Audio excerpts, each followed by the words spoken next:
చీర లాగినవాడి పంచ ఊడగొట్టించింది. తనను ఊచల వెనుక నెట్టించిన వారిని అదే ఊచలు లెక్కెట్టించింది.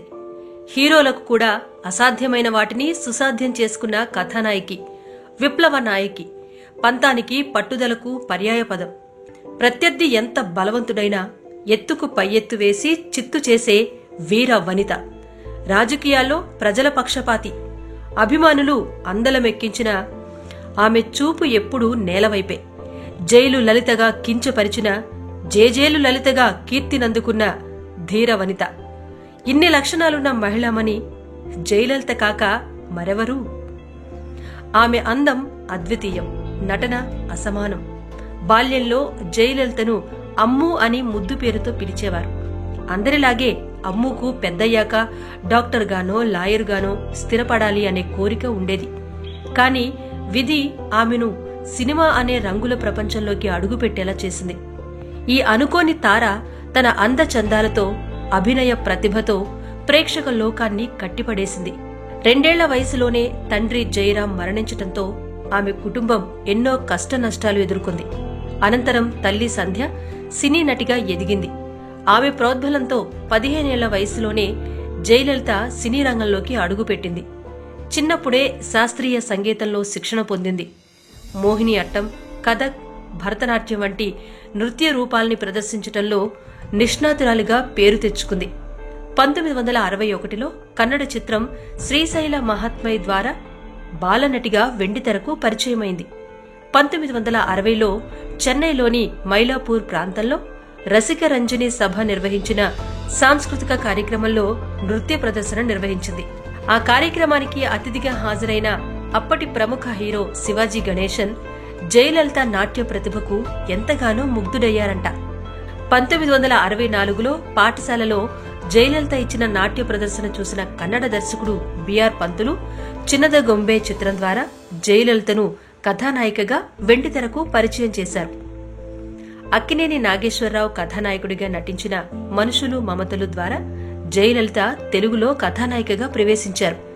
ప్రత్యేగాత్మ దర్శకత్వం వహించిన ఈ చిత్రం బాక్సాఫీస్ వద్ద ఘన విజయం సాధించింది. అనంతరం ఏఎన్ఆర్తో కలిసి ప్రేమలు పెళ్లిళ్లు, నవరాత్రి, ఆదర్శ కుటుంబం, బ్రహ్మచారి, అదృష్టవంతుడు వంటి విజయవంతమైన చిత్రాల్లో నటించారు. ఏఎన్ఆర్తో నటించిన చిత్రాలన్నీ సాంఘిక చిత్రాలే కావటం విశేషం. తెలుగు పరిశ్రమలో ఎన్టీఆర్, జయలలిత హిట్ పెయిర్ గా గుర్తింపు సంపాదించుకున్నారు. గోపాలుడు భూపాలుడు సినిమాలో తొలిసారిగా ఎన్టీఆర్తో జత కట్టారు జయలలిత. అనంతరం వీరిద్దరూ కలిసి చిక్కడు దొరకడు, కదలడు వదలడు, అలీబాబా 40 దొంగలు, బాగ్దాద్ గజదొంగ, తిక్క శంకరయ్య కథానాయకుడు, శ్రీకృష్ణ సత్య, గండికోట రహస్యం, శ్రీకృష్ణ విజయం, దేవుడు చేసిన మనుషులు లాంటి విజయవంతమైన చిత్రాల్లో కలిసి నటించారు.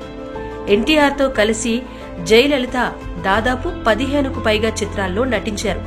తెలుగులో దాదాపు 30కి పైగా చిత్రాల్లో నటించారు.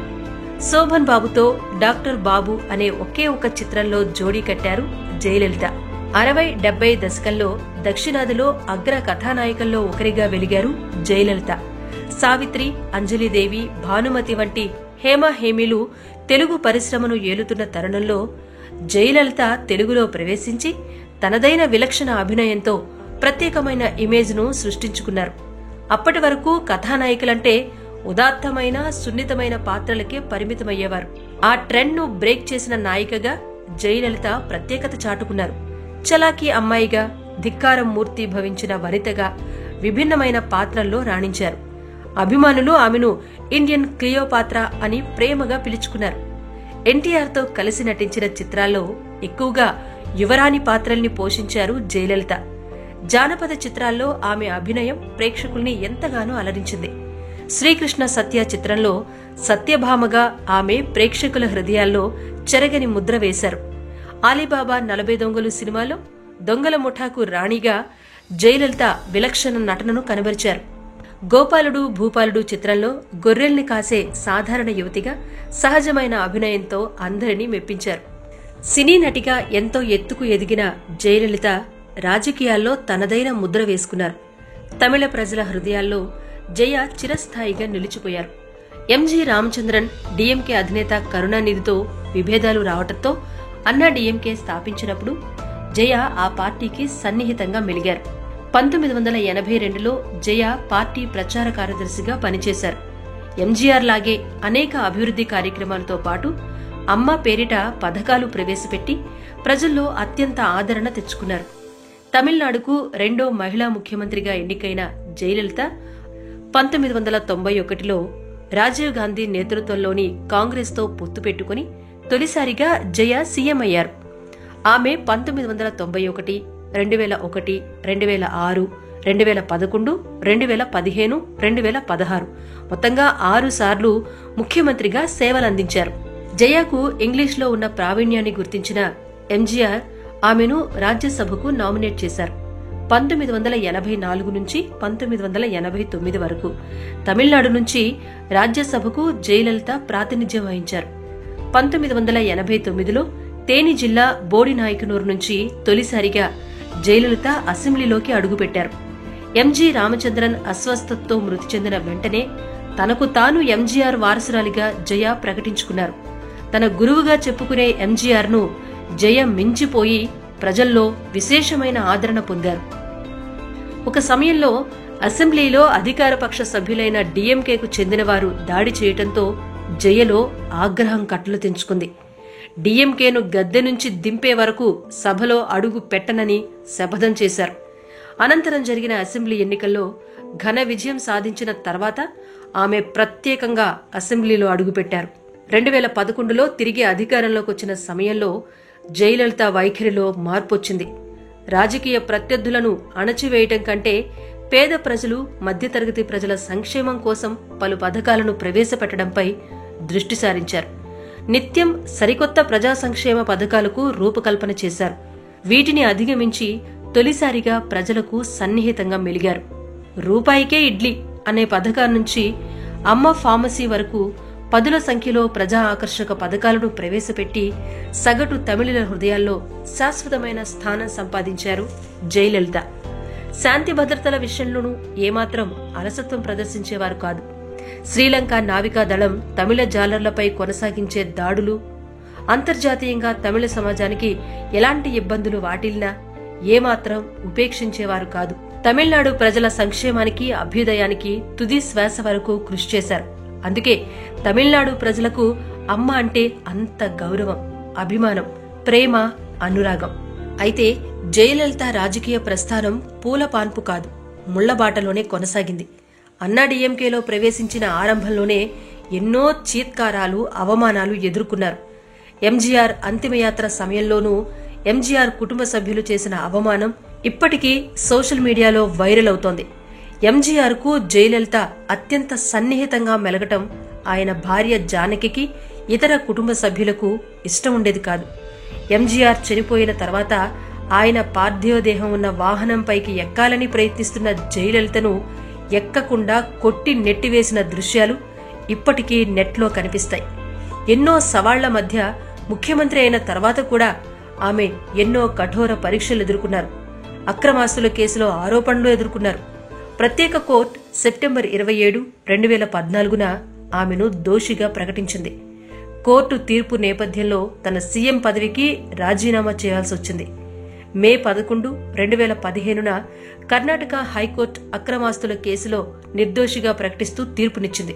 జూన్ 27, 2015లో జరిగిన ఉప ఎన్నికల్లో ఆర్కే నగర్ నియోజకవర్గం నుంచి జయ గెలుపొంది సీఎంగా పదవీ బాధ్యతలు స్వీకరించారు. ఆ తర్వాత జరిగిన 2016 సాధారణ ఎన్నికల్లో తిరిగి ఆమె సీఎం అభ్యర్థిగా ఎంపికయ్యారు. మే 23, 2016న జయ ఆరోసారి ముఖ్యమంత్రిగా బాధ్యతలు స్వీకరించారు. రాష్ట్ర ప్రయోజనాలు కాపాడేందుకు ఆమె ఎంతవరకైనా వెళ్లేవారు. కేవలం అద్భుతమైన రాజకీయ నాయకురాలిగానే కాదు, మహిళలకు దిశానిర్దేశం చేసే ఓ రోల్ మోడల్గా జయకు సరిలేరెవ్వరు. ఆమె తన ప్రతిభా పాటవాలతో, మొక్కవోని దీక్షతో యావత్ దేశంలో తనకంటూ ప్రత్యేక స్థానాన్ని పొందారు. నమ్మిన దాన్ని, చేయాలి అనుకున్న దాన్ని ఎంతటి ప్రతిబంధకాలు ఎదురైనా వెనక్కు తగ్గకుండా చేసి చూపే ధీర మహిళగా నిలిచిన ఆమెను అమ్మా అని నోరారా పిలుచుకుంటారు. పురుషాధిక్యత గల భారత రాజకీయాల్లో ఇందిరాగాంధీ మాదిరిగా అగ్రపీఠాన నిలవాలని ఆమె తపించారు. తన రోల్ మోడల్ ఇందిరాగాంధీయేనని చాలా సందర్భాల్లో చెప్పేవారు కూడా. జయలలిత జీవితంలో చెప్పుకోదగిన మరో ప్రత్యేకమైన వ్యక్తి శశికళ. ఈమెతో పరిచయం మొదలు జయ మరణం, శశి జైలుకు వెళ్లటం వరకు ఎన్నో కథలు. 1982లో జయలలిత శశికళ మధ్య స్నేహం మొదలైంది. అప్పటికే జయలలిత ఏఐడిఎంకే ప్రచార కార్యదర్శిగా ఉన్నారు. శశికళ చెన్నైలో వీడియో పార్లర్ నడిపేవారు. వీడియో క్యాసెట్ల కోసం తరచూ జయ శశికళ షాపునకు వెళ్లేవారు. అలా వారి మధ్య స్నేహం మరింత దృఢమైంది. వారి స్నేహానికి అడ్డు చెప్పిన భర్త నటరాజన్ను కూడా శశికళ వదులుకుంది. శశికళను ఏకంగా జయ తన ఇంటికే తెచ్చుకుంది.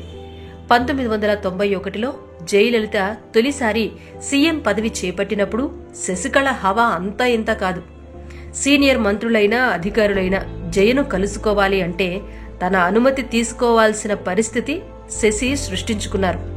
1996లో అక్రమార్జన కేసులో జయ ఇరుక్కోవటంతో ఇద్దరి మధ్య స్నేహానికి బేటులు వారాయి.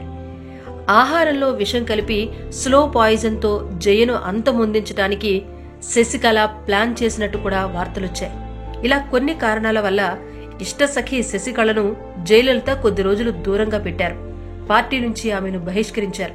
ఆ తర్వాత ఏం జరిగిందో ఏమో, మళ్లీ జయకు శశి దగ్గరయ్యారు. వాస్తవానికి మన్నారుగుడి మాఫియాను ఏర్పాటు చేసుకుని శశికళ అనేక అక్రమాలకు పాల్పడ్డారని, సీఎం జయలలితను చంపేందుకు సైతం కుట్ర పన్నారని జాతీయ పత్రికల్లో ఎన్నో కథనాలొచ్చాయి. జయ నివాసం పోయెస్ గార్డెన్ నుంచి శశికళను వెళ్లగొట్టిన తర్వాత శశికళ తాను నియమించిన నర్సు ద్వారా సీఎంకు స్లో పాయిజన్ ఎక్కించారని, జయలలిత తాను తీసుకుంటున్న మందులపై చేయించుకున్న వ్యక్తిగత వైద్య పరీక్షల్లో ఈ విషయం వెల్లడైనట్టుగా ఓ పత్రికలో రాసుకొచ్చారు. నిద్రమాత్రలు, రసాయనాల రూపంలో కొద్ది కొద్దిగా విషం ఎక్కిస్తున్నట్లు వైద్య పరీక్షల ద్వారా బయటకొచ్చింది. చివరకు పండ్లు, ఆహార పదార్థాల్లోనూ విషం కొంచెం కొంచెంగా కలిపిచ్చినట్టుగా వార్తలొచ్చాయి. శశికళ భర్త నటరాజన్, ఆమె సోదరుడు దినకరన్, మరదలు ఇళవరసి, కుమారుడు వివేక్, సోదరి ప్రియా, మేనల్లుళ్ళు వెంకటేష్, మహదేవన్, మేనకోడలి భర్త శివకుమార్, ఈ టీం మొత్తం ఒకప్పుడు జయ నివాసంలోనే ఉండేవారు. జయతో శశికళకున్న స్నేహాన్ని అడ్డం పెట్టుకుని వారు అనేక అక్రమాలకు పాల్పడినట్లు వెలుగుచొట్టంతో ఇవన్నీ తెలిసిన తర్వాత జయలలిత వారందర్నీ ఇంట్లోంచి గెంటేశారట. దీంతో ఎలాగైనా జయలలితను అంతమొందించాలనే ఉద్దేశంతో ఆమెను మళ్లీ మచ్చిక చేసుకుని ఇంట్లో చేరిన శశికళ కుట్రలు సాగించినట్టుగా వచ్చిన కథనాలు అప్పట్లో సంచలనం సృష్టించాయి. పైగా తీవ్ర అనారోగ్యంతో అంతిమ ఘడియల్లో ఆసుపత్రిలో చేరిన జయలలితను చూసే అవకాశం, కలిసి మాట్లాడే అవకాశం కూడా శశికళ ఎవ్వరికీ ఇవ్వకపోవటం ఎన్నో అనుమానాలకు తావిచ్చింది. పైగా ఆసుపత్రిలో చేరినప్పటి నుంచి అంతిమ సంస్కారాల వరకు అన్నీ తానే వ్యవహరించటం వెనుక కూడా ఏదో కుట్ర ఉందన్నారు. ఏదేమైనా ఎన్ని మాట్లాడుకున్నా పురచ్యుతలైవి జయలలిత మరణంపై సమాధానం దొరకని ప్రశ్నలు ఎన్నో. తమిళనాడు ముఖ్యమంత్రి పురచ్యుతలైవి డాక్టర్ జయలలిత ఇటు రాజకీయ జీవితానికి అటు సినీ జీవితానికి సంబంధించి కూడా ఎన్నో ఆసక్తికరమైన అంశాలున్నాయి. ఆమె తమిళ, కన్నడ, తెలుగు సినిమాల్లో నటించారు. కానీ హిందీ చిత్రం హిజ్జత్లోనే కాకుండా చిత్రరంగంలోకి ప్రవేశించక ముందు ఓ ఆంగ్ల లఘు చిత్రంలో కూడా నటించారు. భారత మాజీ రాష్ట్రపతి పివి గిరి కుమారుడు శ్రీశంకర్ గిరి 1961లో నిర్మించి దర్శకత్వం వహించిన ఎపిస్టిల్ అనే ఆంగ్ల లఘు చిత్రంలో ఆమె నటించారు. జయలలిత తాయ్ అంటే అమ్మ పేరుతో తమిళ పత్రికల్లో వ్యాసాలు రాసేవారు. ఓ నవల కూడా రాశారట. జయలలిత బాల్యంలో ఉన్న సమయంలో మైసూర్లోని 2 ఇళ్లల్లో ఉన్నారంట. అందులో ఒకటి జయ విలాస్ కాగా మరొకటి లలితా విలాస్ అని చెబుతారు. ఆ రెండూ కలిపి జయలలితగా ఆమె తల్లిదండ్రులు నామకరణం చేసినట్టుగా చెబుతారు. ఇక జయ జీవితంలో అత్యంత ఆసక్తికరమైన ముఖ్యమైన ఘట్టం శోభన్ బాబుతో ప్రేమ. ఇది నెక్స్ట్ ఎపిసోడ్ లో చూద్దాం. కీప్ వాచింగ్ ఆది టీవీ.